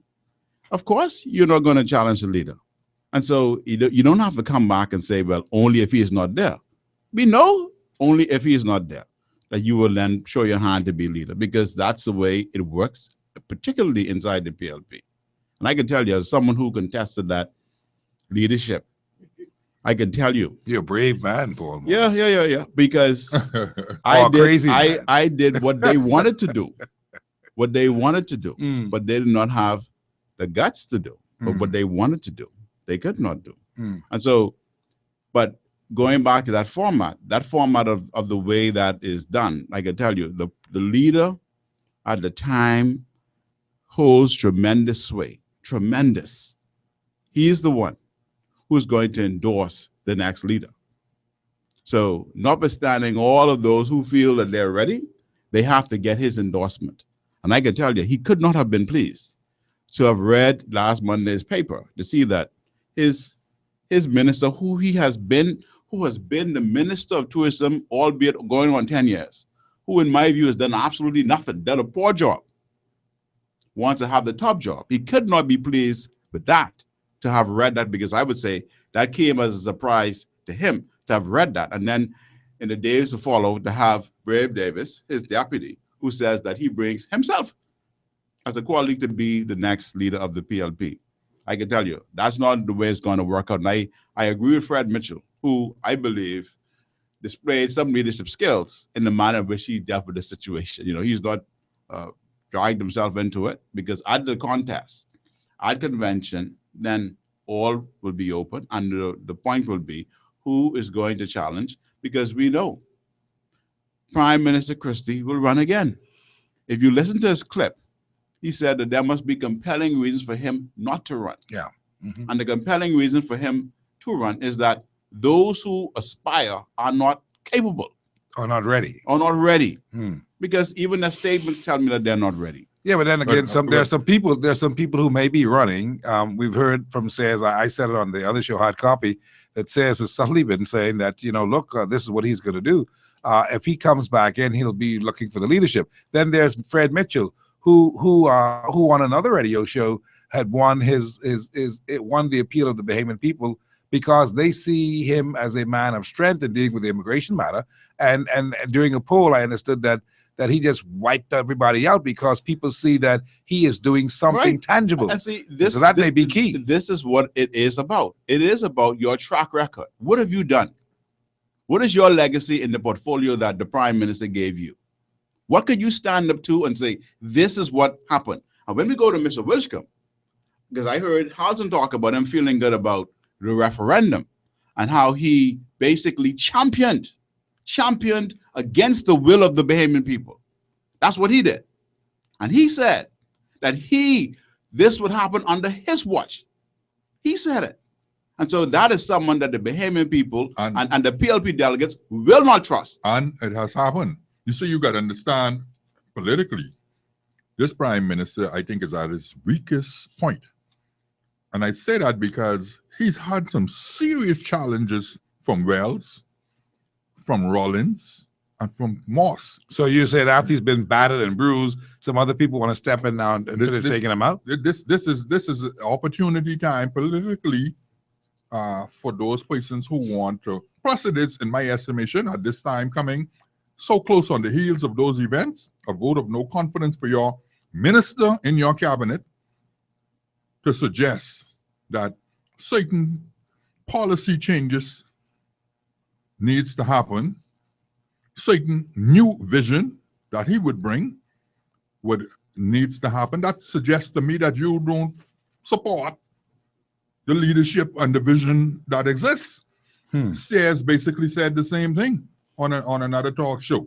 He basically was suggesting that, look, Sayers went as far as to suggest that the prime minister and the deputy prime minister were wrong in handling the Rawlings matter and interpreting the rules of the House of Assembly. He said, But he got to speak the truth. He's a scholar. He understands it. The prime minister, constitutional and lawyer, Shane Gibson, who are all senior cabinet ministers, were wrong. That's unusual for the person who they are now embracing to replace Rawlings. He comes in his first interview and basically sounds like Rawlings. Well, that's interesting you say that. Except with the passion and the anger. Well, of course, he was methodical, and not only that, he's a deep thinker. Sayers is, yes. And one of the things is that a lot of people don't realize is that that Sayers is not a happy camper with the way things are in the party construct. And that has always been the case. I mean, they know that, so they should expect. I think he's also teed off with a number of people who have been what we call surrogates, talking this thing about this is what they want, this is what they want, and they want him in Fort Charlotte and all that kind of stuff. And he is not fooled by that. He's not fooled by that. You take that from me. Sayers is not fooled by that. And that's going to be quite interesting. But anyway, Frank Carter, this whole bit now to say about Paul is very, very hard on Wilschcombe. And, you know, no, I think Wilschcombe been hard on us. You know, he's done nothing to do with Wilschcombe is a great guy. Wilschcombe knows the business. Your opinions, Dave. Well, I only expressing it. He's certainly a very good communicator, and he's a journalist. And I would say this, that Margaret Thatcher, her party, her own party, her parliamentarians and her cabinet ministers grew tired of her. And they had a coup and got rid of her. And Major became prime minister. Is that the road for Christie? I'm only telling you. You're not going down that road. You're not going to go down the road and tell me that's the road for Christie. Let me finish. The Blair government, again, it was from the parliamentary group, the cabinet and the parliamentary group, that got rid of Blair. Why? Because in both Thatcher's case and Blair's case, had they gone to their annual conferences, they would have lost. There's no doubt in my mind. When I followed the UK politics, they would have won. And here in the Bahamas, we've only had an attempted coup once, and that was led by the late Sir Cecil Wallace Whitfield against Pinling, the vote of no confidence. Okay, but most times they do it in their parliamentary settings first. It would not have happened the way it happened. And the difficulty now, the difficulty in this situation, though, is that, and in that situation as well in England, is that the prime minister is the one who can call an election. Yes. No longer in the UK. In 2011, they changed the law having fixed date for elections. I found that out when I was in the UK. I didn't know which that. I would like to see here, where they have a fixed date now, a 5-year term I didn't know for that. elections. Okay, Yeah, fine, in fine, 2011. fine. But in our case, the prime minister right reserves the right can to ask dissolve GG, yes. Parliament. And that is to say, if he finds, and I can tell you, being inside the PLP, you have to be very respectful and with kid gloves handle that position. Because if you don't, You lose your head. you're going to be done. It's All a right? position of lotioning. Yeah, you got to lotion them right up. Jurgens, Kerry, and those new age ones, they have those ones too. They have to lotion them right up because if the prime minister or if the leader of that party feels that you are disrespectful, threatening him, embarrassing him, which I believe it was a manner which he was embarrassed last week. I don't think he was at all surprised because the same thing happened in the first Christie time. He personally said to me something about Mr. Whitcomb and his ambition to become prime minister. I don't think anything surprises Mr. Christie in politics after. No, I'm not 40 saying he was years. surprised. I'm saying that he was embarrassed on a Monday morning. I don't think so. Well, that's my view. And so I'm just saying, though, that if he finds that this is disrespect to him, or he feels that these guys are coming against me for a vote to embarrass me, I will go to new elections. And no one wants, I can tell you, they don't want to go to no election. This administration does not want to see. Are an you election. saying that they're in the same predicament as Ingham found himself in? They don't the want to see colleagues an of the Free election. National Movement when Ingham threatened him in the House that if you don't do what as I say, Absolutely. I will call it an election? Absolutely. I I maybe agree. Christie need to make that statement. I agree with that. And we have a disaster at BTC as a result of that. Yeah, no, we see the result. Not that we agree with that. But what is No, but similar, if- what is similar to Steve is that when the former prime minister found himself in that position with three of his senior cabinet ministers having a difficulty with him, Pierre Depuch, Tennyson Wells, and Algernon Allen, you saw what the result of that was. Yeah. So the PLP, Elimination. having seen that happen to There's the former precedence. prime minister, I think it's trying to position themselves to prevent that from happening with this existing prime minister in terms of leading them into the next election. One of the good things about both Mr. Whitcomb's and Mr. Davis's statement is to let the Bahamian public know that there will be life after Mr. Christie, and that they have But Fred and they Mitchell have said it best. ambitions. No, What kind of life? and they have ambitions. So people would start looking at them and examining them from here on in. as whether or not And they are prime. These are cabinet ministerial. ministers. These Now, are cabinet ministers. in the they case, must be having that kind of not ambition. not all. In the case of Mr. Mitchell, I can remember the last leadership fight. I think the one you may have been involved With BJ and Christie. involved in, where Mr. Mitchell allowed his name to go forward. He was nominated. He was second to allow himself the opportunity to speak on the issue. And so I think Mr. Mitchell also have those ambitions. Well, listen, but he it plays is obvious. He plays it. It is obvious that and he has the plays it- ambitions because and he plays it much better. Yeah, he's than he's the good at- others. Listen, Mitchell is in the press today talking about the fact that he is going to invite every minister in the cabinet to speak to the Fox Hill branch of the PLP. He says, and he's been he doing says, that for a while. He says, no matter what people are saying about this whole matter, I'm going to invite them, and he named them. He says, I'm going to invite them because, at the end of the day, even if there's no leadership race at this time, the word ought to be going forward that there are other people in this party who want to lead and who can lead, and this is a good time to showcase who they are. So obviously, Mitchell is setting his focus. when on you the leadership as well. when you compare his response to the questions being put to him for leadership Mhm. to the others, the other two who have indicated that they are ready to lead, you'll find that his response is more prime ministerial. What do you than think of they. Mr. Miller's statement about Mr. Davis being the go-to guy? Well, that's a powerful thing in any political party, but that doesn't mean that the go-to guy is the fellow who can run the ship. But it also means too that the go-to guy may be very much appreciated, that he has the command and he has the respect of most of his colleagues who may want him. There's no to doubt lead. about that. They may see quietly. A lot Yeah, of people may yeah. want Mr. Davis to lead, and this is something that Christie has to be worried about.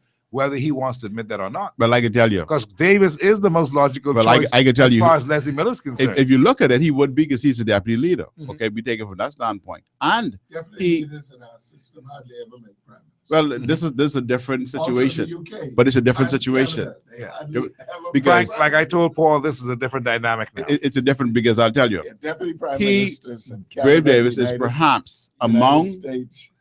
among sorry. the Hold on, Frank. delegates, among the delegates and those persons who would vote, would perhaps be able to retain. If you look at the last vote that he did for the deputy leadership, he won that very handsomely. Yeah. And he was very instrumental in the campaign for The overall general the election. overall, not for general, but in that particular race, in that convention, Mhm. for Mr. Christie. Okay. He was the one who coordinated everything. Mhm. And so I'm saying to So you, Brave Davis is a good organizer. well, he's going He can to get the job he's going to done. organize side there, except though that we got to go back in history to understand that even though he may have that command, that unless he gets the endorsement Of Christie. of Mr. Christie, Mhm. that doesn't carry a lot of weight that it could have And if he has that endorsement. Because you could look back when there was the big fight between Christie and Nottage and Phil Galanis. Well, listen, I don't want. I'm just saying. I'm just Mr. saying, Linden I'm just saying. gave I his get you, I get you. endorsement to I get Mr. you, Christie. I get you. And I'm Anyway. saying, and that's very weighty. All you need to know is that Brave Davis is in the picture. Wilshcombe, even if some of you don't like it, Wilshcombe is also in the picture. You need to know some other history. Wilshcombe has also been picked by Pinling to succeed and wait his turn. Where you get that from, Steve? Out to Lyndon Pinling's book. What you mean? Where I get it from? If I tell you that it's real, do you know when? Let me fix it. Fix it. Let me fix it. when Pinling was running the show, Pinling brought in Christie and Bernard Nottage. Okay, they were co-dep. The other person who had to wait his turn in the batter's box was Wilshcombe. There's a photograph that will stamp what I'm saying. Now, Wilshcombe has sat at the feet of Pinling and has been there for a long time. He's earned his stripes to at least put his hat in the ring and run. Everyone at convention, All right, so everything's open. all I'm saying is that originally Wilshcombe was a part of the big picture. No, my all friend. I'm saying, though, I just wanted to capture that statement that you said. Yeah. I just wanted you to highlight that where in the Yeah, book I can find and it. I can show you that it's in the book with Pinling, the vision, and That was the vision before of he Sullivan knew Pinling. how brilliant people like Glenys Hannah Martin were. Well, it doesn't matter what it was. It matters that Pinling saw Wilshcombe as the other man, Yeah. and that counts This for is something. not just That a counts for male's something- run. That counts for something in the body politic. But listen there. It's that not a counts- male's run. That counts for something in the The body boys' politics club. called Mars and House of Moultrie, where the stalwart counselors, you can say, are grandmas and grandpas who came from the Pinland era. Don't forget it. Don't play that lightly. Let me take a call on two. Yes, last word. How you doing? How are you, Mr. McKinney? All is well? I'm always good, sir. Thank you kindly for All right, calling. and good evening to your guests.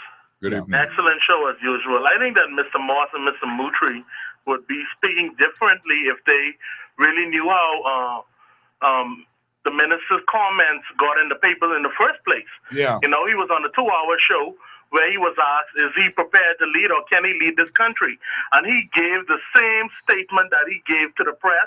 Then on the talk show, he said, well, my being able to run this country is really dependent on whether Mr. Christie is intending on leaving. Mm-hmm. We must operate on the premise that Mr. Christie intends to stay. That was what he said on the show. The final question was, we got to get this out of you, Mr. Wilshcombe.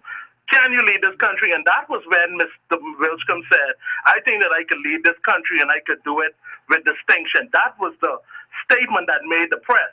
So I disagree with Mr. Moultrie saying that it was something fabricated by the PLP and as a distraction, because I think that Minister Wilshcombe and Mr. Brave Davis did an excellent job of killing the story by saying that, you know, what I intend on leading only if Mr. Christie intends on stepping aside. So I think that they basically killed that story, and I don't think they was interested in that going on any further. The last thing I wanted to mention was about the billboards. I think that was a part of the strategy done by the PLP. I don't agree with it, but I think that it was done because between 2007 and 2012, I think the murder rate almost doubled. If you could get the statistics from 2007 and see what they were in 2012, the entire nation was outraged at the amount of murders. So if the FNM was to do the same thing now, I don't think we have yet to surpass the murder rate of 2012. So I think it would be a totally different reaction, and I condemn that in any event, but I just, wanted to make that point. But you got it was because of the difference in murders between 2007 and 2012 that I feel the PLP made a decision with the billboards. Thank you, sir, and good evening. Thank you very kindly. Good evening to you. Yes, last word. How you doing? How you doing, Steve? Good. Good show as usual. My choice, and if anybody taking over to be leadership in the PLP, has to be Glenn Azano Martin or Fred Mitchell. Fred Mitchell has been tested and proved in the vaccine problem and immigration. So if he becomes Prime Minister, that will be the sole focus. That is the person who already immersed himself in it will have a good chance as leader of the country to do something about it. On the woman side of it, Glenn Azano Martin will be my choice. I appreciate your call. Thank you kindly. Last word, your comments. Good evening, Mr. McKinney, and good evening to your panel. Yes, sir. Mr. McKinney, the first issue I have with the current government is trust. And I do agree with Mr. Moultrie that it appeared to be a fabrication. At this point in time in the country, we're looking at who is going to be the next prime minister. Well, first of all, you need to have a leader of the party, which will never happen as long as Mr. Christie wants to remain the leader. So they were in fact right in saying they could never say that they are about to challenge in the next convention if it comes about in November. I think that's the best question to ask them right now. I appreciate it. Moss has been there, and I would like for Mr. Moss to basically tell us how did they treat him and what did they do after he did challenge for the leadership that time. I appreciate your call. That's provocative.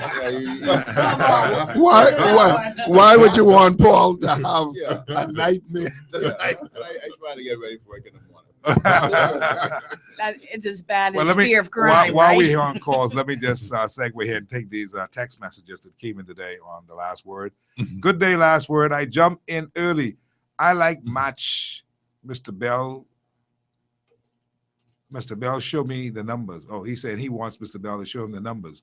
This one says, last word, I asked the minister, what if the raids on Abaco, or what of the raids on Abaco? And he said, they already been there, done that. Anyone on the panel remember anything to that effect that they already been there and done that? The raids in Abaco. I remember that. And during that time, there was a ship that came up, remember, Mhm. that had a lot of people on it, and they had to do a rescue as well.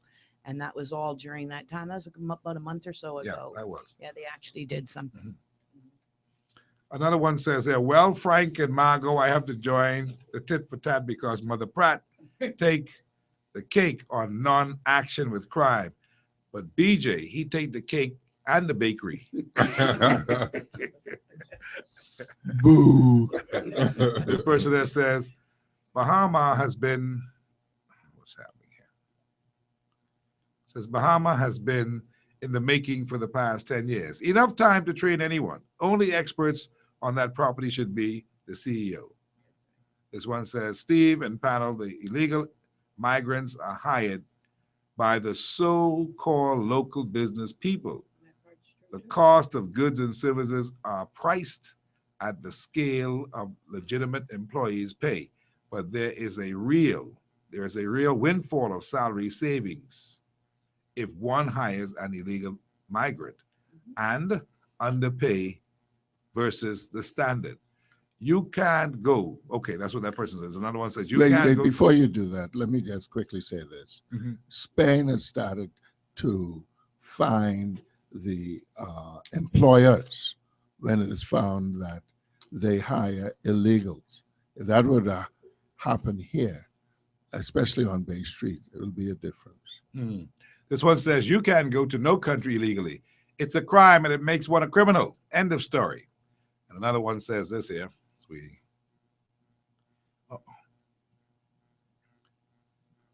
Another one says, here this evening as I try to get these things off my computer. Good evening, Mr. McKinney. The business owners who complain that Minister Mitchell's policy is too strict and it is destructive, needs to be arrested because They are the same ones who want to hire cheap slave labor at $1.50 to $3 an hour, $120. This person says $120. The most to work for most or 40 hours of work, and then call immigration to have these same people who they hire deported if they speak up for their rights. The other one says, Steve, I am very qualified Bahamian that holds 3 degrees.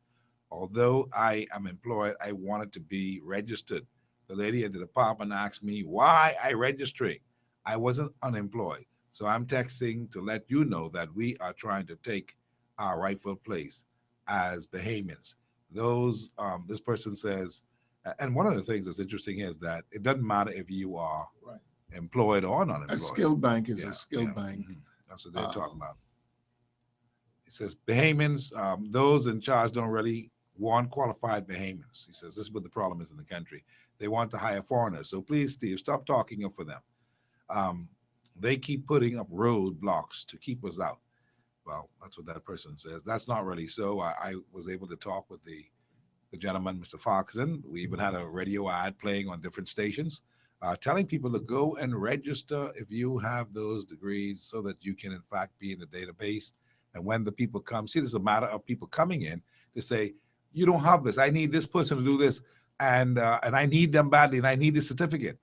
And so once the man in charge down there sees that, no, we have all these people there, and you can pick from this list, that certificate will never happen, so they can't get the work permit. Also, if someone has the requisite skills and they are employed, they can barter with their current employer to get a higher wage if they're really good to be retained.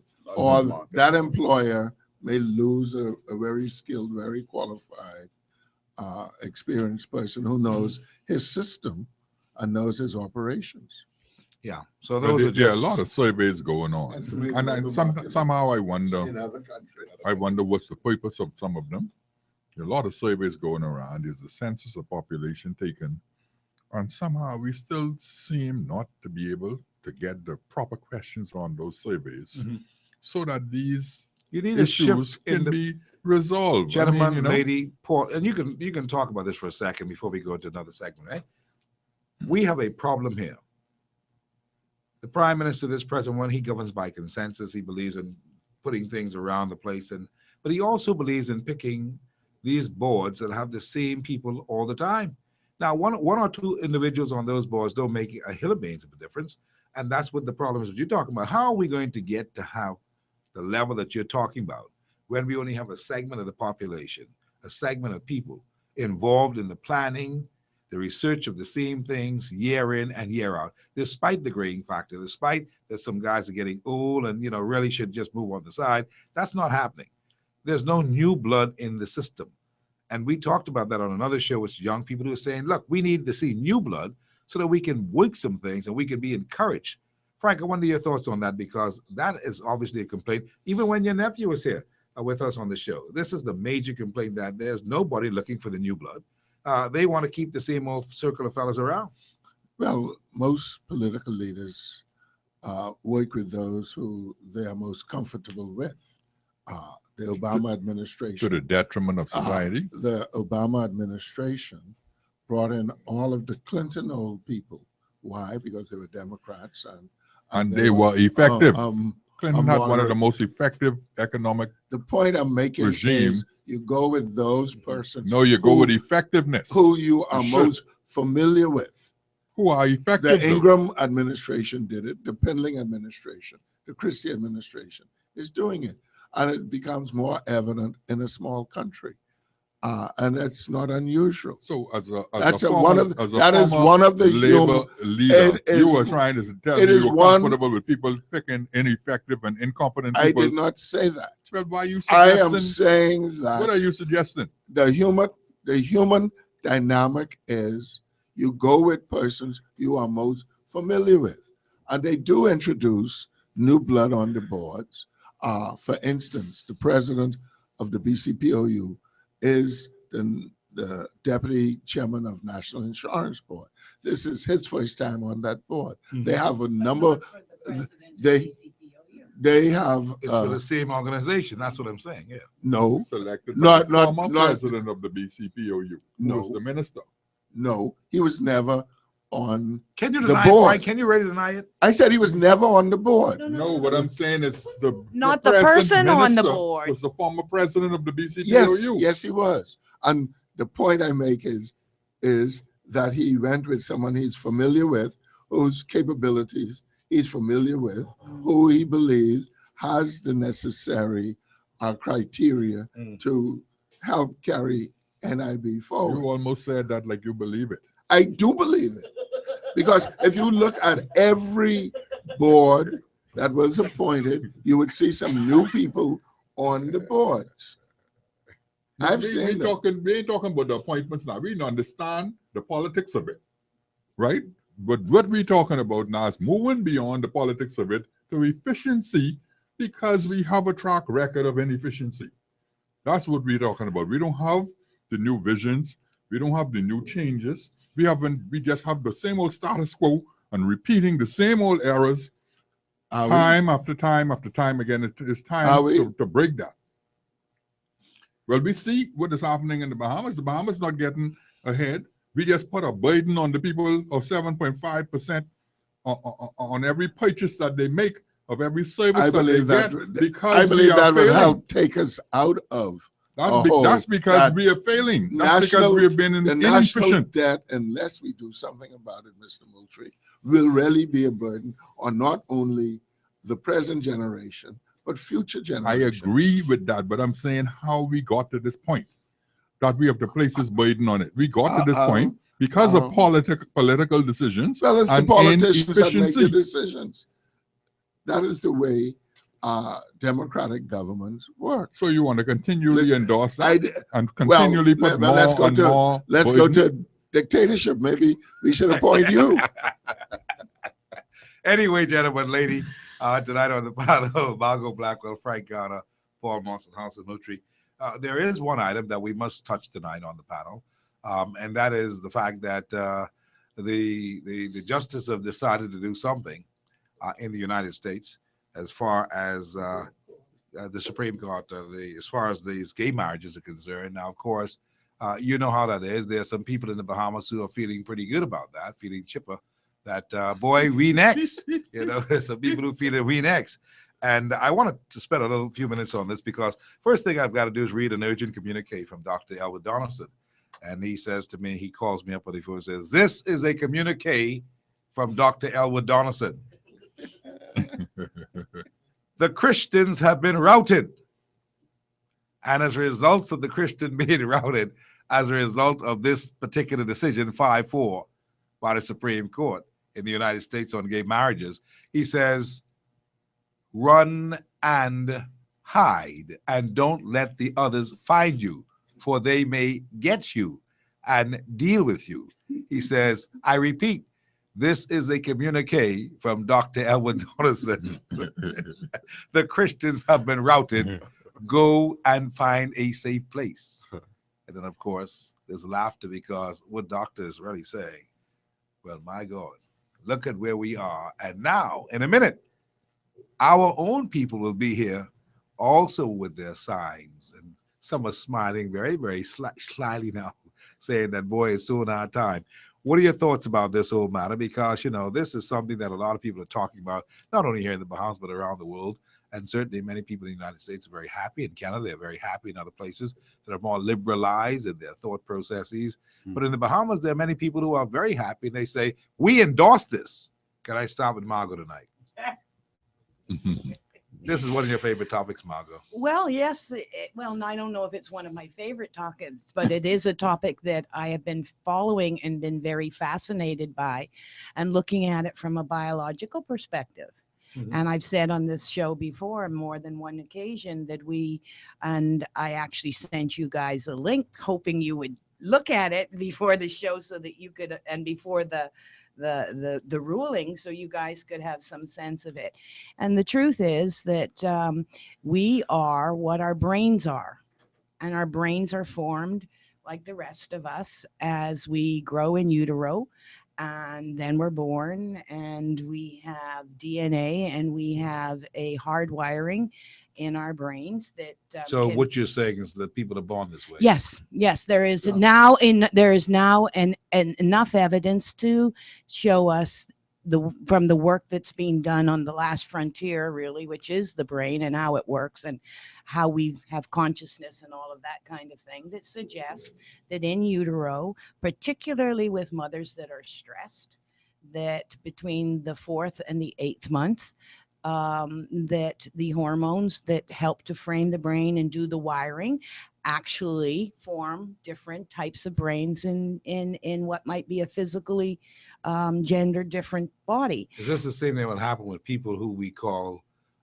not really normal? Like, like when we say that if you talk about forming the brain and you talk about people who are mentally retarded. Is the Yeah, same all of process that. And happens with that? it's we are our brain. Even though we feel things with our heart and everything, it is our brain that determines who we are and how we function. And I see the issue of gender very much like this way I see race. So You can't change the psychopaths, fact that you're mass born. murderers and all these. This is the subtotal of how Some they of were that wired. some of that can come back to that. Now there is nurturing, and there's this debate that's going on from time immemorial, and it's not yet settled, and it's still going on both sides. What is nature and what is nurture? And you cannot release yourself though from the fact that we wired when we're born. And so this to me is just another way of saying that you cannot discriminate against persons for something that they are born with. I'm not Frankie's. Stop grabbing my mic. I'm not black. I'm white. I can't. I have nothing to do about it. Nothing to do it. Yeah, you half white. So there you go. No, let's not go in that way. But my point is that in my way, it's like love rules, and I think it's a good thing. We're All right. waging. Alison Mucci, but can you put your head around a bunch of men, even at 85 and 89 years old, kissing? I mean, those. I hope little children are not listening, but they're kissing. They're kissing what you call French kissing. On the blocks, they call it pulling down. Can you get your head? No. This is a real discussion. Can you get your head around that, Alison Mucci, especially if you were to picture something like that in the Bahamas on the front page, that we've got two fellas, deciding that they're going to get married next week because they've been encouraged by this thing, and sooner or later, this perhaps will make its way to the Bahamas. Well, in this world of tolerance, everything like that abomination can be expected. Now, from a legal perspective, the makeup of the Supreme Court of the United States of America ruled 5-4 in favor of gay same-sex marriages throughout the United States. And there's always been a historical question legally about law and morality, and whether or not, if you have an unjust or immoral law, whether it should be obeyed. Now, judges normally have certain legal philosophies. Some are naturalist judges who believe in the natural law of God. Some are positivists who say the law is the law. Some are utilitarianism, like Jeremy Bentham and John Austin and those persons, Raz and H.L. Hart, and those have all these various philosophies. So some judges have certain philosophy. I disagree with Margot entirely on the biological aspect. I don't think those judges were making any decisions based on biology. No, they weren't. They've made a legal decision based on their philosophy. Utilitarianism suggests that, look, let's do what is in the best interest of the majority of the people, even if it's to the detriment of the minority of the people. So you have these different philosophies that people utilize to justify certain positions. I am of the view that homosexuality, lesbianism, and so on is an abnormality. It is not normal. It cannot propagate life without the assistance of science. I think it's wrong in terms of the protection of the child to permit two fellas like what I see on the face of the Guardian to adopt a child. and to mess up but that if they child. got money, they could do it. Yeah, but that's what I'm saying. This is the world of tolerance now, and we tolerating all sorts of things. That's why we're so messed up in this world. But I don't support two men or two women getting together. It's Anyway. abnormal. And let me say this before I stop. You don't have the right to tell me how I should view something. You could claim all the gay rights that you want in the world, but you don't have the right to tell me that I don't have the right to call you a faggot or a sissy or a punk. Just like I don't have the right to tell you you can't call me a nigger. See, because those words are neutral. And if you use those words, the negative connotations that come to those words is as a result of history. A black man, we call each other niggers on the court all the time and we never fight over it. But if a white man comes and calls us nigger, we have a problem. Why? Because of the history of racism. A faggot don't want you to call him a faggot because he wants to convince the world that that is a normal behavior and it is inconsistent with anything that God designed for the propagation of the human race. Sound like we're going to have an interesting week this week if people are thinking about those lies. Paul, you are going to be neutral on this, or you're Well, going to be... what I would say about it is that these are legal issues, and the Supreme Court, which is the highest court in the United States, have made their determination, their interpretation, their ruling to say that marriage, gay or same-sex marriage, could be legalized in every state.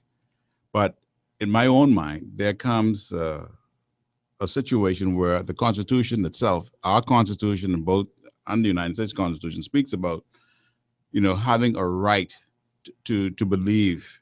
You have a right. You could, in our Constitution, for example, you have freedom of religion, and if one's religion says, as the Bible says, that this is an abomination, I want to see how it will work inside the United States, because they have similar rights, to see how it will work where a person whose conscience, and they have freedom of conscience as well, would say, well, this is an abomination, therefore I cannot participate in it in terms of granting a license or anything to do with it. I want to see how they're able to marry the two. So we're working a little something here, and it could be dangerous, Frank Carter. We don't have the 14th Amendment like they have in the United States, which is equal protection of the law. All right. And that is what Justice Kennedy, who gave the deciding vote and who wrote the decision, based his ruling on equal protection. And it's interesting that that amendment was added to the United States Constitution in 1868, shortly after the Civil War, to make former slaves citizens of the United States, and also all those who were born in the United States as automatically a citizen. So they could not deny anyone citizenship. But it also gave some other interesting rulings throughout the history of the United States. In 1954, Brown versus Board of Education, where in Kansas, they're saying as long as they have separate schools, they were equal. And the court said no, and they had some sociological studies and experiments to show that it was not so.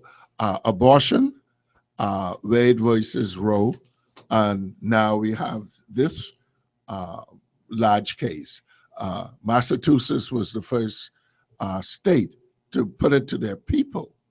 And I think there were Washington, D.C., as well as 13 other states by Democratic vote. So this decision decided but takes 37, hold in 50 of the states? All of the states, because 37 had it. And some states were not recognizing the marriage of other states. Understood. I think those two men were, or two of the plaintiffs were from Ohio. Wow. Okay. But Mr. McKinney, I predict in 15 to 50 years, it'll be here. It'll be here. It's been in Western Europe for a long time. You- Well, I don't think anyone is. Our Constitution and our laws You've are just a little disappointed different. some people. 15 And the reason why I say that, all of the laws that were passed prior to July 9th, midnight July 9th, 1973, was saved by Section 4 of our Constitution. So therefore, the countries are different. Okay. Understood. I appreciate the panel tonight. It's been quite interesting, the panel tonight. And of course, as in the words of my good friend, Dr. Elwood Donaldson's, this is a communication. Run from for the Dr. hills. Donaldson. Run for the hills. I think he's The being Christians, sarcastic. yeah, of course. The Christians have No been worries. routed. No time to pack bags, just run for the hills and don't let them catch you. That's our show for the night. Thank you, Margot Blackwell, Frank Carter, Paul Moss, and Hassan Mutra. I appreciate it on the last word. We get back here together next week because we've got so many things to talk about as the countdown to 2017 begins in earnest, and the countdown to the always interesting PLP